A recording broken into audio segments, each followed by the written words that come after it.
नमस्कार, मैं सुधीर चौधरी और आप देख रहे हैं BNR 24। तो चलिए जानते हैं देश विदेश की तमाम बड़ी खबरें सिर्फ 5 मिनट में। इससे पहले आप हमें कमेंट में जरूर बताएं कि आप यह वीडियो कहां से देख रहे हैं। अगर आपने अभी तक इस वीडियो को लाइक नहीं किया है तो इसे लाइक करें और साथ ही चैनल को सब्सक्राइब करना बिल्कुल ना भूलें।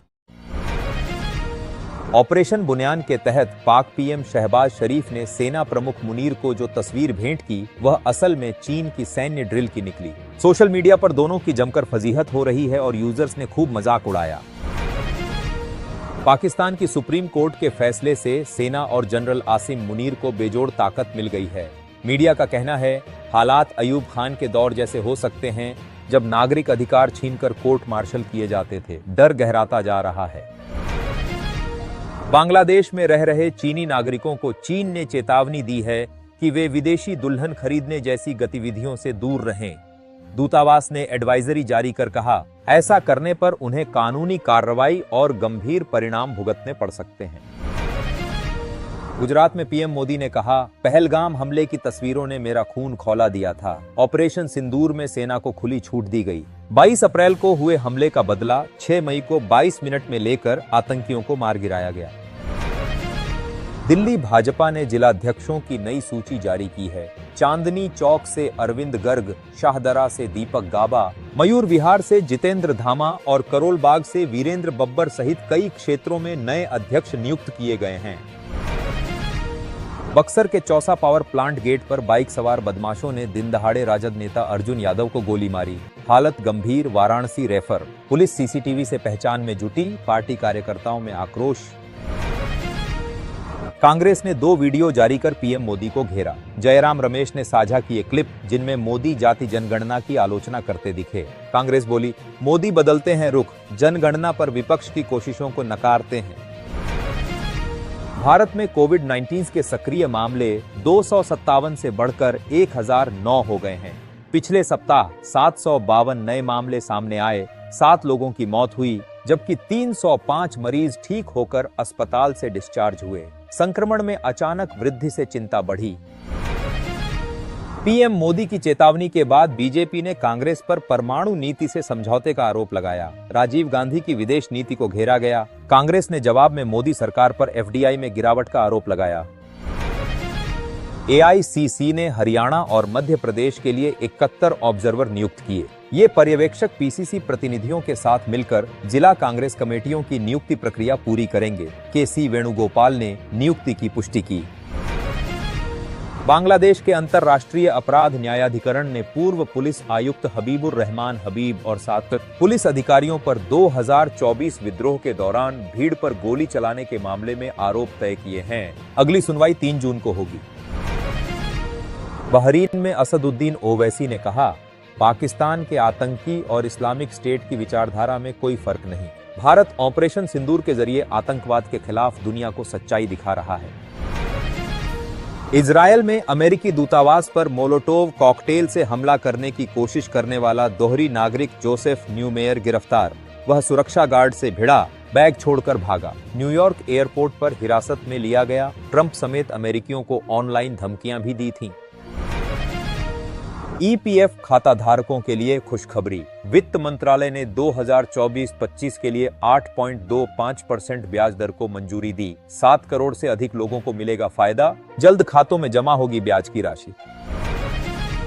झारखंड के हजारीबाग जिला स्थित मंडई गांव में मतांतरण का गंदा खेल सामने आया। ईसाई धर्म अपनाने के बदले हर महीने Rs15,000 मुफ्त इलाज और शिक्षा का प्रलोभन दिया गया। युवक के इनकार पर मारपीट हुई। 8 आरोपी गिरफ्तार। देश में कोरोना की वापसी ने चिंता बढ़ा दी है। पिछले हफ्ते 750 से ज्यादा नए मामले दर्ज हुए हैं। दिल्ली में 100 से अधिक और केरल में 400 से ज्यादा संक्रमित मिले हैं। स्वास्थ्य विभाग सतर्क, लोगों से सुरक्षा नियमों का पालन करने की अपील की गई है। गुलाम नबी आजाद ने कहा कि दुनिया भर के आतंकवादी पाकिस्तान में अकेले मौजूद हैं। उन्होंने पाकिस्तान में आतंकवाद की बढ़ती समस्या पर चिंता जताई और पीएम मोदी की सुरक्षा के लिए उठाए गए कदमों की भी सराहना की। यह बयान हाल ही में आया है। भारत अगले महीने केंद्रीय एशिया के 5 देशों के विदेश मंत्रियों की मेजबानी करेगा। इस अहम बैठक में पाकिस्तान को क्षेत्रीय सहयोग से अलग थलग करने की रणनीति पर चर्चा हो सकती है। यह कदम दक्षिण एशिया में भारत की कूटनीतिक स्थिति को और मजबूत कर सकता है।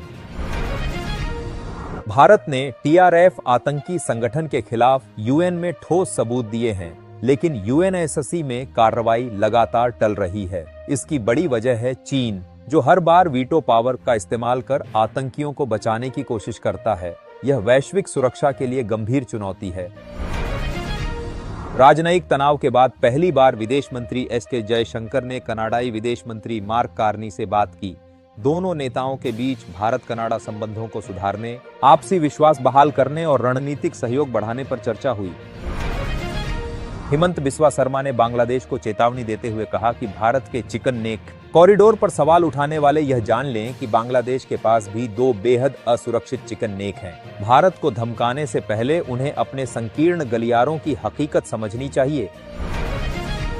बीजेपी सांसद रामचंद्र जांगड़ा ने कहा कि उनका बयान महिलाओं को प्रेरित करने के लिए था, न कि अपमान करने के लिए। उन्होंने सफाई दी कि अग्निवीर योजना का उद्देश्य युवाओं को तैयार करना है और अगर पर्यटकों को ऐसी ट्रेनिंग होती तो आतंकियों को रोका जा सकता था।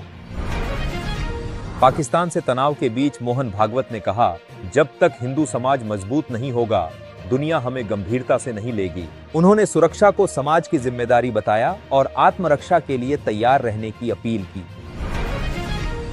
लोकसभा चुनाव में हार के बाद स्मृति ईरानी पहली बार अमेठी पहुंची। उन्होंने गंगा में डूबे युवकों के परिजनों से मुलाकात कर शोक संवेदना व्यक्त की और हर संभव मदद का भरोसा दिया। दौरा पूरी तरह संवेदनात्मक और मानवीय रहा।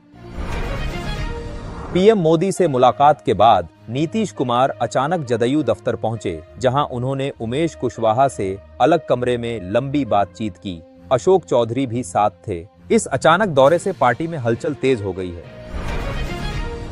MP कांग्रेस अध्यक्ष जीतू पटवारी ने महेश्वर की रैली में CM मोहन यादव को चुनौती दी कि अगर धार्मिक नगरों में शराबबंदी लागू है तो महेश्वर में शराब कैसे बिक रही? सच साबित हुआ तो सार्वजनिक रूप से माफी मांगूंगा। बांग्लादेश के मोहम्मद यूनुस ने भारत पर साजिश का आरोप लगाया। सत्ता जाती देख घबराए यूनुस ने इस्तीफे की बात कही और बोले, बांग्लादेश के हालात ऐसे हैं कि अब पद छोड़कर कहीं और जाकर बस जाना ही बेहतर होगा। भारत दौरे पर पहुंचे मालदीव के विदेश मंत्री अब्दुल्ला खलील 3 दिवसीय यात्रा के दौरान आज S जयशंकर से करेंगे मुलाकात। भारत मालदीव आर्थिक व समुद्री सुरक्षा पर होगी समीक्षा बैठक। द्विपक्षीय संबंधों में सुधार की उम्मीद। CDS जनरल अनिल चौहान ने ऑपरेशन सिंदूर में शामिल उत्तरी पश्चिमी कमानों का दौरा कर युद्धक तैयारियों की समीक्षा की। सेनाओं के बीच तालमेल, नागरिक पुनर्वास और उभरते खतरों पर सतर्कता बनाए रखने की अपील की।